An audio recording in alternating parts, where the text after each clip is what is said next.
Gimana jadinya kalau klub sepak bola paling beken di dunia ternyata jadi simbol pemberontakan? Nah, di Spanyol itulah yang terjadi. Yuk kita bedah cerita rumit di balik gerakan kemerdekaan Catalunya, sebuah isu politik yang akarnya tuh dalam banget di sejarah.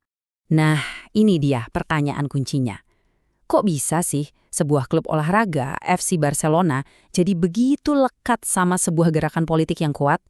Jawabannya ternyata bakal membawa kita jauh melampaui lapangan hijau, langsung ke jantung identitas dan sejarah sebuah bangsa. Lebih dari sekedar klub, ini tuh bukan sekedar slogan marketingnya FC Barcelona loh. Buat jutaan orang Katalan, kalimat ini adalah sebuah kebenaran. Klub ini udah kayak benteng identitas mereka, satu-satunya ruang aman buat mengekspresikan budaya yang dulu pernah coba dilenyapkan oleh pemerintah pusat Spanyol. Oke, biar kita benar-benar ngerti konfliknya, kita harus mulai dari yang paling dasar dulu. Siapa sih sebenarnya orang-orang Katalan itu, dan kenapa mereka merasa begitu beda dari wilayah Spanyol lainnya? Jadi gini, Spanyol itu bukan negara yang isinya cuma satu suku. Mirip-mirip Indonesia lah, walaupun identitas modernnya banyak dibentuk oleh budaya Kastilia yang dominan, tapi sebenarnya ada banyak kelompok lain. Ada orang Basque di utara, Galicia di barat laut, dan, fokus kita hari ini, orang Katalan di timur laut. Perbedaannya tuh kelihatan banget kan? Orang Katalan punya bahasa sendiri yang kalau didengerin lebih mirip bahasa Prancis atau Italia ketimbang Spanyol. Mereka juga punya stereotip sebagai pekerja keras dan jago bisnis. Secara sejarah, ekonomi mereka fokusnya ke industri dan perdagangan laut. Beda banget sama bagian Spanyol lain yang cenderung agraris.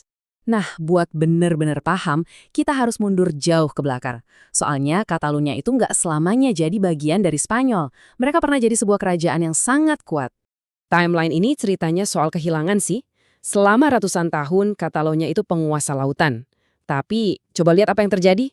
Titik baliknya itu di Perang Suksesi Spanyol. Mereka salah dukung, milih pihak yang akhirnya kalah. Puncaknya, 11 September 1714, Barcelona jatuh. Raja yang baru langsung menghapus semua institusi mereka. Tanggal ini sampai sekarang masih jadi hari berkabung nasional bagi mereka. Tapi, identitas Katalan ini ternyata nggak mati. Malah sebaliknya, kesuksesan ekonomi mereka di zaman industri justru memicu kebangkitan budaya.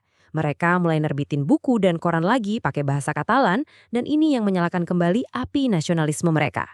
Oke, sekarang kita lompat ke abad 20. Sebuah periode yang bakal jadi masa paling kelam dalam sejarah Katalan. Dan sekaligus mengukuhkan peran politik FC Barcelona untuk selamanya. Sempat ada harapan sih di tahun 1930-an, tapi ya cuma sebentar. Harapan itu langsung lenyap gara-gara Perang Saudara Spanyol. Dan dari puing-puing perang itulah muncul seorang diktator fasis, Jenderal Francisco Franco.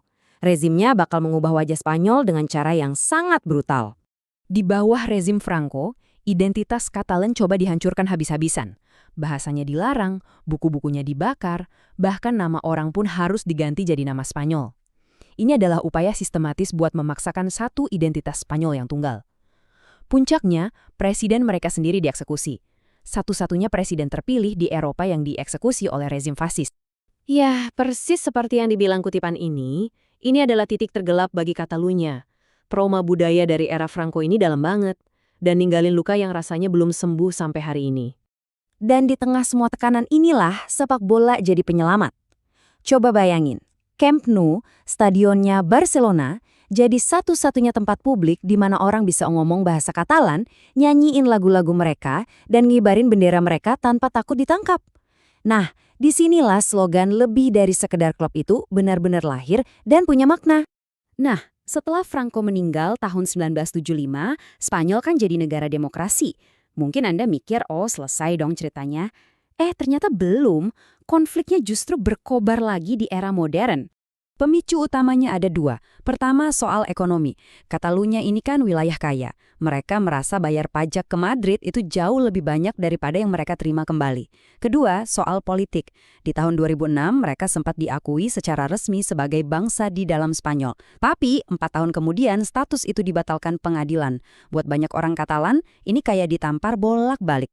Semua ketegangan ini akhirnya meledak di tahun 2017. Pemerintah Katalan nekat menantang pemerintah pusat, mutusin buat ngadain referendum kemerdekaan, sebuah tindakan yang dianggap ilegal oleh Spanyol. Hasilnya, Wah, kalau dilihat sekilas, angkanya luar biasa. 90%. Dari semua yang ikut milih, 9 dari 10 orang milih buat merdeka. Kelihatannya udah jelas banget kan? Tapi ada tapinya. Yang ikut milih ternyata cuma 43%. Kenapa? Karena pemerintah Spanyol menyatakan pemilu itu ilegal dan ngirim ribuan polisi buat menghentikannya. Akibatnya, terjadi bentrokan yang gambarnya mengejutkan dunia. Makanya, hasil referendum ini nggak diakui di mana-mana, dan para pemimpin Katalan malah berakhir di penjara. Dan ini semua membawa kita balik lagi ke titik awal kita, lapangan sepak bola. Tempat di mana semua sejarah, politik, dan identitas yang rumit ini seringkali dipertaruhkan dalam 90 menit. Jadi, setiap kali ada El Clasico, pertandingan antara Barcelona lawan Real Madrid, itu bukan cuma soal sepak bola. Ini dilihat sebagai miniatur dari konflik politik. Barcelona mewakili nasionalisme Katalan, sementara Real Madrid secara sejarah dianggap sebagai klubnya pusat kekuasaan Spanyol. Jadi gimana nasib Catalunya ke depannya? Apakah mereka akan merdeka, dapat otonomi yang lebih besar, atau tetap bersatu dengan Spanyol? Seperti yang tertulis di sini, masa depan mereka memang masih jadi tanda tanya besar. Dan jawabannya nanti bakal nentuin bukan cuma nasib Catalunya, tapi juga Spanyol dan bahkan Eropa.